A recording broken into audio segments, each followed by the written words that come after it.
Hey, Mike, can you hear me okay? Yes, and can you hear me?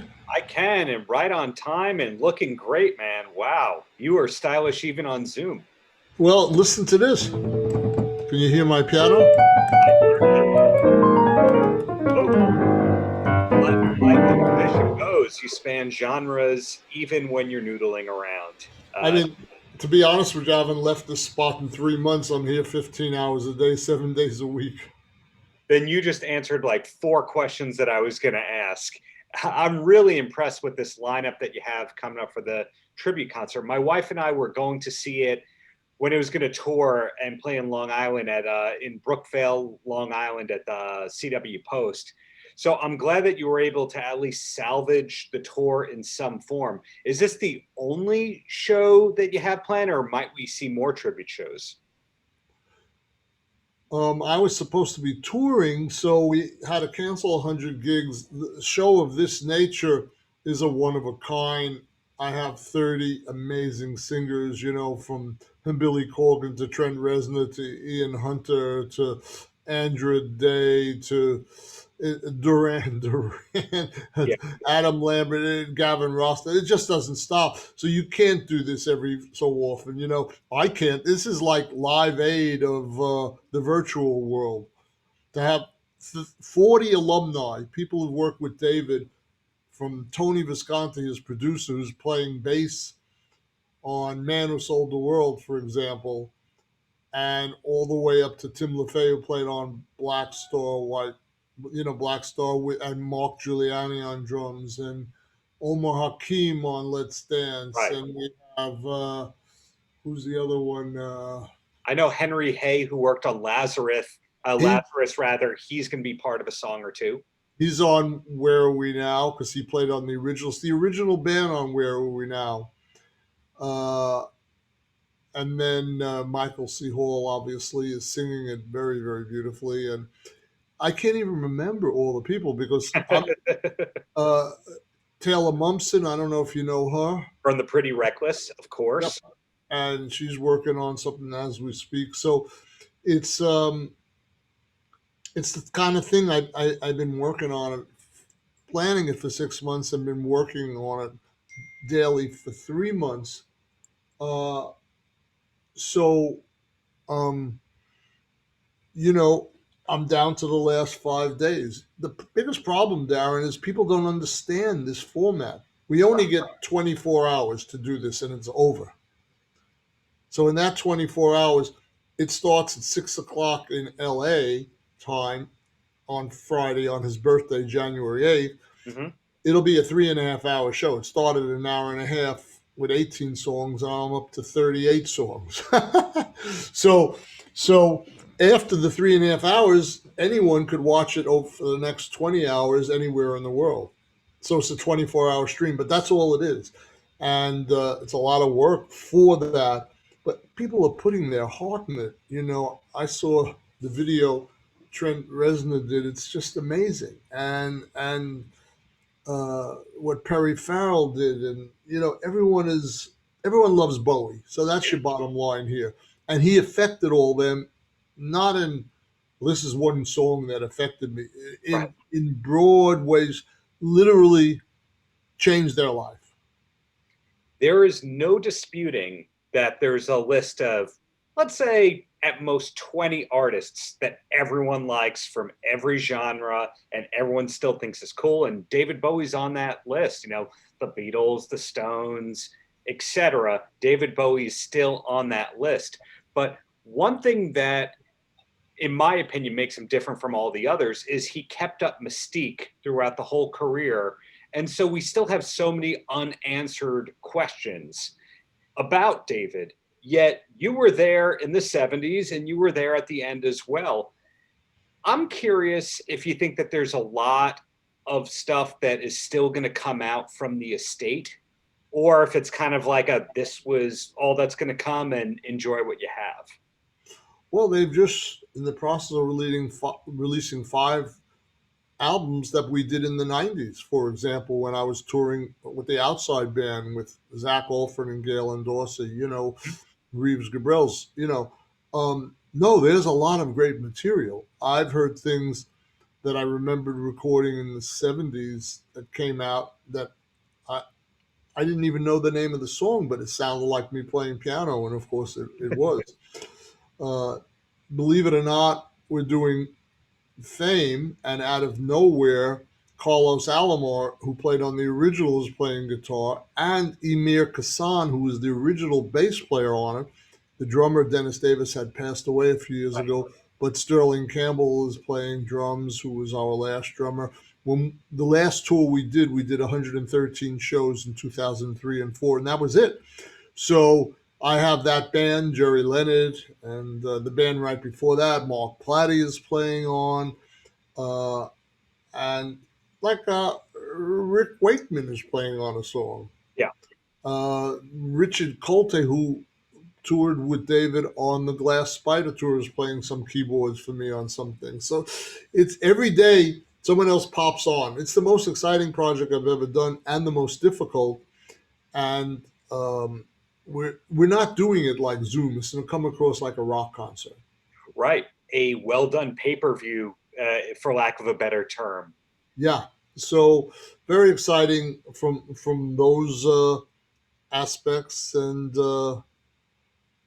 I've been sitting at this piano arranging song after song because 18 of the songs will sound like the album with Hmm. different singers making it their own, but the band will sound like what we did on the albums. Another 18, I've done all new arrangements with string quartets, orchestra, duets, piano and voice, jazz things.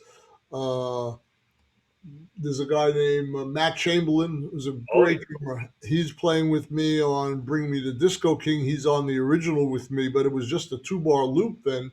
Now he's playing the full 8 minute piece with me. So I have drummers galore, all my favorite ones playing on different pieces.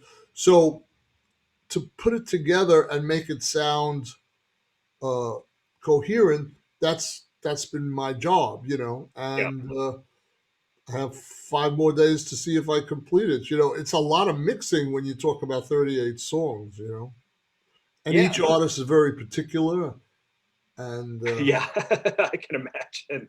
I have I can imagine. Lizzie Hale from Hailstorm. She's great. Lena Hall, she's amazing from New York. Joe Elliott from Def Leppard is on that list. Bernard Fowler. Joe is absolutely killing it. He could have done the whole show himself if he wanted because he loves Bowie so much. Right. Uh, Duran, I can't even begin to tell you what surprise they have coming. And what else? I know I've missed names. Corey Glover, Ian Asbury. I'll do it for you. Thank you. I even found the drummer who played on Young Americans, Andy Newmark, and he was in London, so he's playing on that song. Gail Ann Dorsey, who was our bassist and singer with David for those last 15 years, she's doing 2 songs, and they will rip your heart out. Just I'm sure. one sounds like the album, and the other one we made a whole new arrangement with piano and string quartet. So I'm excited to hear some of the things. Kat Russell, who was one of our background singers for the last 5, 10 years, she's a great soloist, and she's doing a song. So it goes.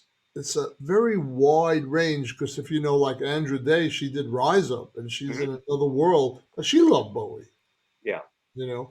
And Taylor Momsen's dad introduced her to Bowie when she was 2, and he came to one of our shows in the '90s. So they either know David or worked with him.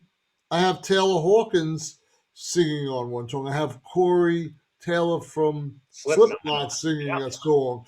I have Dave Navarro playing with them. I have Chris Chaney from Jane's Addiction. Yeah. So I have put some other bands, and then I join them to keep the authenticity of the alumni aspect. Because believe it or not, I was hired for 8 weeks, Darren, and um, I ended up doing 1,000 shows and 20 albums and the Right. longest standing member. I don't understand it. I don't understand it because I didn't even know who David Bowie was when I got the call because I lived in the jazz world Annette and the Peacock, classical I world. think, was your guide into that scene. Annette, Yeah. she was a she was my like little angel because I had just played on one of her albums. Leave it to David and Mick Ronson to have known Annette Peacock and be friends with her. And he forgot to bring a piano player from England, knowing he's doing changes on Life on Mars. You'd think he'd have a piano player, and he gets here. He actually asked her to do the gig, but she had her own career, and she didn't have all my piano skills. You're more of a singer-songwriter piano. So she said, "This is the guy to do it." I didn't know who he was. I said, "This seems interesting to me." Hmm. And I came from jazz clubs with five people, making $5 an hour. I said, maybe I should do this. And the first tour, the Ziggy Stardust tour, I didn't play on every song, so I'd sneak out into the audience and watch the show when I wasn't playing, then zoom backstage. Things you couldn't do these days, with security and all that. And I thought to myself, this guy is the Miles Davis of rock and pop. I made that analogy because Miles Davis as a jazz guy was always changing. Yeah. A lot of jazz people stay and do what they do, and that's how it is, and it's great. But he was moving, moving, moving, and no one did that better than David. By the way, Gary Oldman Yeah. is singing a song, and Macy he's Gray. very good. Yeah. And Ricky Gervais, we had a great 40-minute interview. I'd like to show the whole thing, but then the show would be 4 hours. He's just hilarious. And he loved David, and they were friends. And when we were touring in the 90s in the bus through the United States, The Office from England had come out. Hmm. So we would watch it every night, and David would be hysterical laughing. And he knew he wanted to know that guy. And, you know, he they became friends. And hence he was eventually on the show Extras, one of David's last acting roles, if not the last one.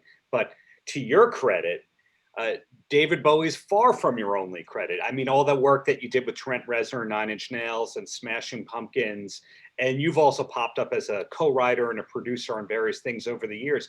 I'm curious when it was, because you said at the beginning that David was just like a 10-week gig and that was that. When it went from being this is a 10-week gig to, my God, this is part of my income every year. This is a career to be working with David Bowie. Was there an exact moment or album? No, and I never knew. We're looking in retrospect now. I didn't know that because David would do a tour and then no tour for 10 years. So it wasn't part of my career. I wished it was. You know, it's like when I finished touring in 74, what people don't know between 1972 and 1974, he literally fired five bands, including the Spiders. I was the only one he kept, not just because we were friends, but I could change styles because he was a chameleon and so was I. So if he wanted gospel, I give him gospel. He wanted country, I give him country. He wanted jazz, avant-garde, classical touches, pop touches, sound like Franz Liszt or Yeah. Chopin. It's like I was bringing the history of jazz and classical to the best of my ability and placing it on the icing on the cake on the tunes he decided. So I didn't know any of this as it was going down. When I did the Aladdin Sane solo, I didn't hear that for I think 10, 15 years. It was to me it was just one session and I disappeared. So it's all kind of synchronicity or serendipity. They say luck and you're in the right place at the right time. It doesn't make sense because first I was going to be a pre-med student, then I end up in jazz gigs, and then I end up with a guy I don't even know and trusting my instincts to go with the guy. And so when I finished touring, it's late 74 with him. We had a Christmas get together, and he said, you're going to be with me for the next 30 years. 18 years later, the phone rings. I said, David, was that a grammatical error? Uh, and he called me like it was yesterday. He got on the phone. He said, "Oh, Mike. This is Dave. Dave, who? I've met about 100 Daves in the last 18 years. I think I recognize an English accent. Must be you. And then we're off and running again. Black Tie White Noise, Buddha Suburbia, Outside, Heathen and Reality and various things that we did. So we did a lot of duets together. When we'd be on tour, he'd say, "Let's go do this charity event." And we go do "Wild as the Wind" or "My Death" or "Life on Mars." And I auditioned with the song "Changes" for Mick Ronson, and it was a 7-second audition. I did this.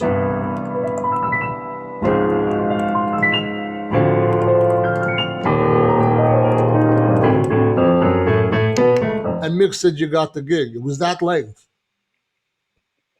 I said, "Can't say no to that." Right. The last performance David ever did in America was in 2006 for benefit for AIDS, I think. And it Was was, it Tibet House or was it? no, this is years after that.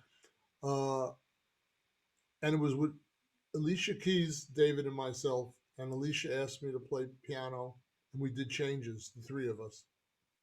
So I opened my relationship with him, and I closed with Changes. And that was the last show we ever did. Wow. Well, do you have time for three more questions that are just random and all over the place, things that I'm super curious about? Absolutely. Okay. First one is you just said David who? I've met a lot of Davids, and there's been a big overlap over the years between David Bowie and David Lee Roth. A lot of the same musicians wound up playing for both of them at different junctures because of the Nile Rodgers connection. Did you have any David Lee Roth tie-ins at any point? No. Great voice, though, huh? Absolutely. As I was saying, Nile Rodgers was the gateway to somebody like Richard Hilton playing on the album or something like that.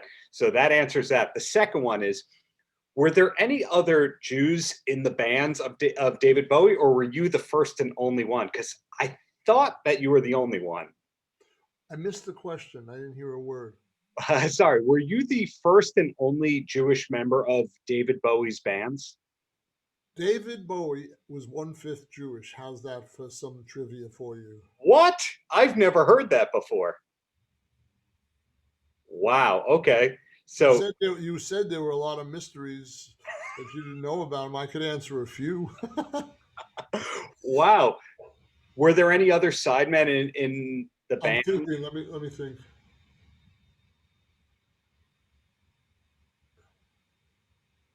I'm scanning. I played with 13 different bands, right? Was Earl Slick part Jewish?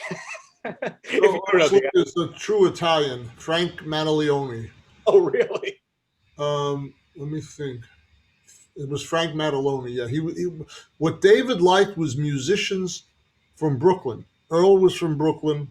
Tony Visconti was from Brooklyn. I was from Brooklyn. His bodyguards, his limo driver was from Brooklyn. He liked the water in Brooklyn. It must have been the energy and the bagels and all that. I can't. Alan Childs is Jewish. He played drums on, and he's going to be with me in a few days. He's Jewish. I just remembered that. A lot of black musicians, a lot of Hispanic. I got Pablo Rosario playing percussion. He's doing it from Puerto Rico, and he was with me on the Young Americans tour when I was the musical director. Michael Kamen was Jewish, who was the musical director on the Diamond Dogs tour. See that? Nobody's asked me that question. Yeah, we won.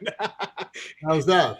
And that then that is then there was a Jewish book that came out about Jewish rock musicians. I think Jews Who Rock, I think it was called. Yeah, and I was in that book, and David did a quote for me for that book. It was the best quote anyone ever said about me. I can't remember what it was, but if you ask my assistant Mark or someone on our team, they'll get you the quote because it's the best quote.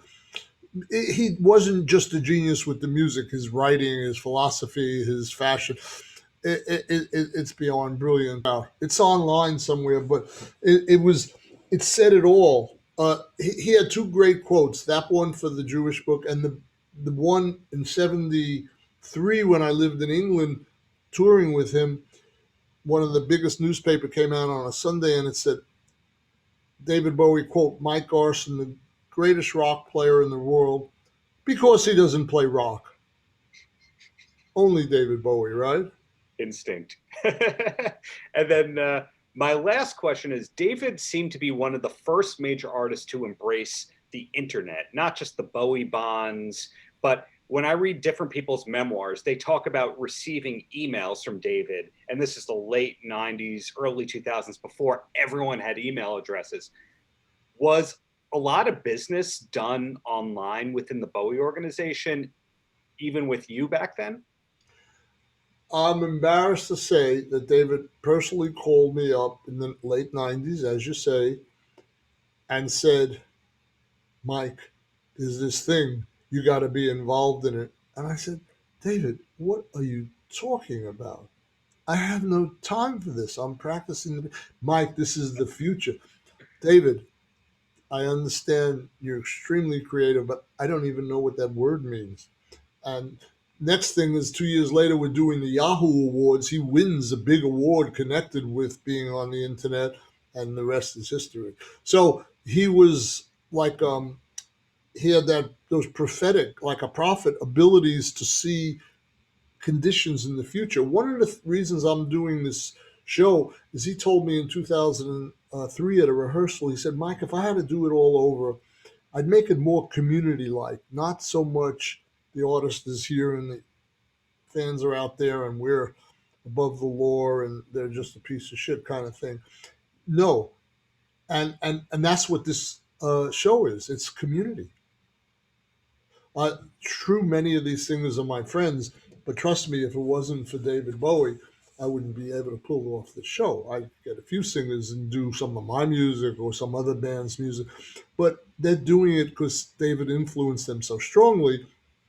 And the fact that I'm still here at 75, still doing it, loving it, it kind of makes sense. But it doesn't make sense uh, in terms of he's the soundtrack for all these people, but he wasn't mine. Mine was Coltrane and Bill Evans and Oscar Peterson. So I'm still learning about him, Mm-hmm. and there's a lot to learn. Well, I can't thank you enough for your time and your insight, and I'm really looking forward to this event on the 8th. We'll get this posted well before then. So thank you, and looking forward to seeing what's next from you. I just hope people show up. That's the biggest fear because they don't understand this new way, especially older folks. They don't get it. I have relatives and cousins. What does that mean, streaming? And you pay a ticket. Is there a code? And can I watch it? Can I watch it a month later? No. It seems it's all written on thing. Maybe you could clarify it for them by going to rollinglivestudios.com or bowiecelebration.com and they'll figure it out. But believe it or not, it's the training of that could literally cost us thousands of tickets because people. I've done a few little streams for charities the last few months, and then a few days later, people say, "Why didn't you tell me?" or "I couldn't find it." So I know that's the barrier. It's not the musicians or the artists. So whatever you could do to help that, I really, if each interview I do would handle 500 tickets or 200 or 100, it starts to build, but you just don't know because people just don't know. Promise that will be done. So in the meantime, Mike, well, thanks for the mini concert as well, and just keep up the greatness there, Mike. Thanks for doing it. Take care. Take care. Bye-bye. Paltrocast.